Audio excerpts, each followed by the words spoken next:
Imagine pulling a heavy encrusted lump of rock from the bottom of the ocean only to crack it open and find precision cut, interlocking metal gears inside. Gears that history tells us would not be invented for another 1,000 years. So if you love historical mysteries that completely shatter our timeline of human progress, this one will leave you speechless and remains one of the greatest technological puzzles ever found. The year is 1900. A crew of deep-sea sponge divers take shelter from a massive storm near a tiny Greek island. When the weather clears, they dive down and discover an ancient, sprawling shipwreck. They bring up beautiful marble statues, ancient coins, and one unremarkable, calcified lump of green bronze. It gets tossed into a museum storage room and forgotten. But months later, that lump splits open, and what falls out absolutely breaks the minds of the historians looking at it. Inside are perfectly cut, overlapping metal gears. It is an intricate mechanical system, but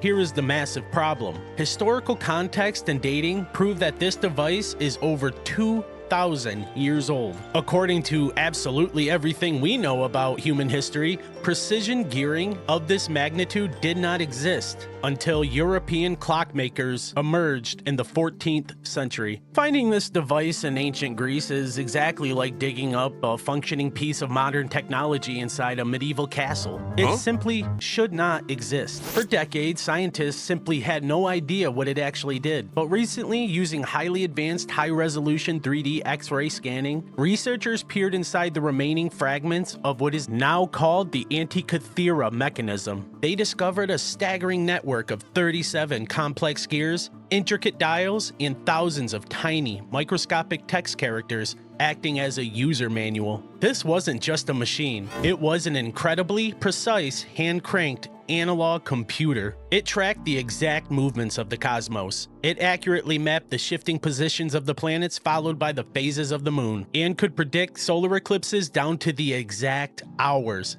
decades in advance. The level of engineering required to build this requires an understanding of math and physics that humanity supposedly didn't reach for centuries. But the absolute biggest puzzle is what happens next. Where did this incredible knowledge go? This level of technological genius completely vanished from the Earth immediately after the machine was built. Humanity seemingly went from building complex analog computers right back to the basic primitive tools for over a millennium. Was this the work of one isolated, unmatched genius whose secrets were permanently lost to the sea? Or is there an entire chapter of highly advanced human history completely missing from our textbooks?